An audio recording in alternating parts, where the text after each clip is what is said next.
Indian army join करना हर किसी का सपना होता है। भारत के नौजवान आर्मी में शामिल होकर देश की रक्षा करने को हमेशा तैयार रहते हैं। भारतीय सैनिक हर मौसम में, चाहे वो भीषण गर्मी हो या सर्दी, सूखा हो या बाढ़, देश की सेवा करने के लिए हमेशा तैनात रहते हैं। इंडियन आर्मी में भर्तियां भी समय समय पर निकलती रहती हैं। आप इंडियन आर्मी ज्वाइन करने के लिए इन भर्तियों में शामिल हो सकते हैं। आधिकारिक वेबसाइट के अनुसार आर्मी ज्वाइन करने के लिए आपकी योग्यता के अनुसार ऑफिसर सिलेक्शन रैंक या जेसीओ ओआर एनरोलमेंट के अंतर्गत आवेदन कर सकते हैं। अगर आप जानना चाहते हैं कि 10th क्लास के बाद आर्मी कैसे ज्वाइन करें, तो उसके लिए वीडियो को पूरा जरूर देखें। आइए सबसे पहले जानते हैं 10th के बाद आर्मी कैसे ज्वाइन कर सकते हैं। आप 10th क्लास के बाद भी आर्मी में जाने का सपना पूरा कर सकते हैं। अगर आपने 10th क्लास के बाद की पढ़ाई नहीं की है और आर्मी में जाना चाहते हैं, तो आपके पास कई रास्ते हैं। मैं आपको बता दूं कि 10th क्लास के नंबर के साथ आप ऑफिसर रैंक के किसी भी पद के योग्य नहीं होंगे। यानी आप आर्मी में तो जा सकते हैं मगर ऑफिसर नहीं बन सकते हैं। 10th क्लास के बाद आप 2 पदों के लिए आवेदन कर सकते हैं। पहला सोल्जर जनरल ड्यूटी और दूसरा सोल्जर ट्रेड्समैन। इन दोनों ही पदों के लिए चुने जाने के बाद आपको सिपाही की रैंक दी जाती है। 10th क्लास के बाद आप सोल्जर जनरल ड्यूटी और सोल्जर ट्रेड्समैन पदों के लिए आवेदन कर सकते हैं। आवेदन करने से पहले आप यह जरूर देख लें कि आपकी एज, एजुकेशनल क्वालिफिकेशन, फिजिकल और मेडिकल जो रिक्वायरमेंट होती है उसको आप पूरा करते हैं या नहीं। अगर आपके अंदर किसी भी चीज की कमी होगी तो आप इंडियन आर्मी के लिए क्वालिफाई नहीं होंगे। सोल्जर जनरल ड्यूटी और सोल्जर ट्रेड्समैन पदों की भर्ती समय समय पर सिलेक्शन रिक्रूटमेंट रैली के माध्यम से किया जाता है। आप आधिकारिक वेबसाइट joinindianarmy.nic.in पर जाकर आवेदन कर सकते हैं। सबसे पहले आइए जानते हैं सोल्जर जनरल ड्यूटी और सोल्जर ट्रेड्समैन होता क्या है। सोल्जर जनरल ड्यूटी भारतीय सेना की रीढ़ होती है और मुख्य रूप से अन्य ट्रेडों के अलावा लड़ने वाले सैनिकों से मिलकर ये बनता है। इसमें आप आर्म्स या सर्विसेज में चुने जा सकते हैं।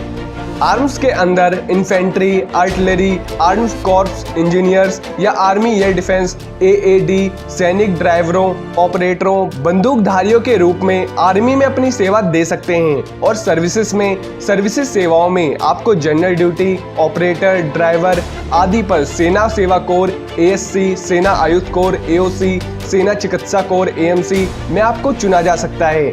वहीं सोल्जर जनरल ड्यूटी में मिलने वाली सैलरी 21,700 के करीब होती है और सैनिकों को अलग से अलाउंस भी दिया जाता है। वहीं सोल्जर ट्रेड्समैन सेना की प्रत्येक इकाई और मुख्यालय अपने आप को सभी मामलों में खुद बनाए रखती है। यह एक ऐसी समाज की तरह है जो पूरी तरह से आत्मनिर्भर है। प्रत्येक इकाई में 600 से 1000 कर्मचारी होते हैं जो एक परिसर में रहते हैं और ऐसे समाज से सभी सहायता प्राप्त करते हैं। इस प्रकार प्रत्येक यूनिट का अपना एक cook house, store, living quarter और लाइनें, कार्यालय, वाहन और उपकरण हैं। और इस प्रकार विभिन्न संस्थानों को चलाने और ऐसे क्षेत्र को बनाए रखने के लिए बहुत सारे सहायक कर्मचारियों की आवश्यकता होती है।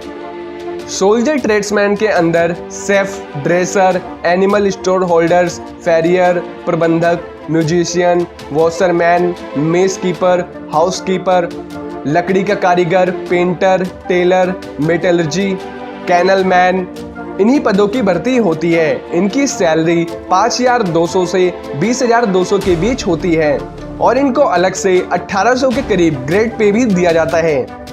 अब आइए जानते हैं इसमें क्वालिफिकेशन क्या होनी चाहिए।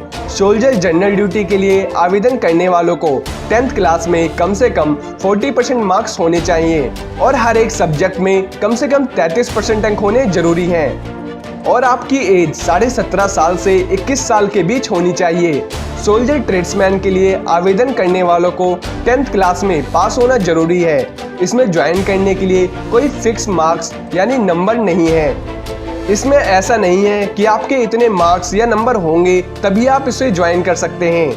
इसके अंदर आपकी एज 17.5 साल से 23 साल के बीच होनी चाहिए। सोल्जर जनरल ड्यूटी और सोल्जर ट्रेड्समैन के लिए तय किए गए सभी फिजिकल टेस्ट को पूरा करना जरूरी है। इसके साथ ही सभी मेडिकल टेस्ट को भी पूरा करना जरूरी होता है। आपके पास मजबूत शारीरिक और अच्छा मानसिक स्वास्थ्य होना चाहिए। न्यूनतम 5 सेंटीमीटर विस्तार के साथ छाती को अच्छी तरह से विकसित किया जाना चाहिए।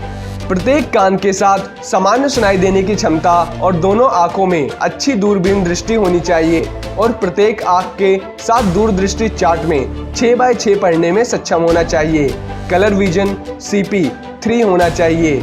1.5 मीटर में मॉर्टिन के लालटेन द्वारा दिखाए गए अनुसार सफेद, लाल और हरे रंग के सिग्नल को सही ढंग से पहचानने में सक्षम होना चाहिए। प्राकृतिक स्वास्थ्यगम और दांतों की पर्याप्त संख्या होनी चाहिए, यानी न्यूनतम 14 दंत बिंदु होना जरूरी है। हड्डियों की विकृति, हाइड्रोसील और वेरिकोसेल या बवासीर जैसी बीमारियां नहीं होनी चाहिए। पैदल सेना के लिए सैनिक जनरल ड्यूटी में 6x6 आंखें होनी जरूरी है।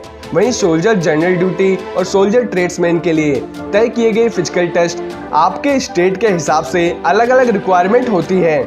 पश्चिमी हिमालय क्षेत्र के लोगों के लिए हाइट 163 सेंटीमीटर, चेस्ट 77 सेंटीमीटर और 48 केजी वजन जरूरी है। वहीं पूर्वी हिमालय क्षेत्र के लोगों के लिए हाइट 160 सेंटीमीटर, चेस्ट 77 सेंटीमीटर और 48 केजी वेट होना जरूरी है। और पश्चिमी मैदानी क्षेत्र के लोगों के लिए हाइट 170 सेंटीमीटर, चेस्ट 77 सेंटीमीटर और 15 केजी वेट होना जरूरी है।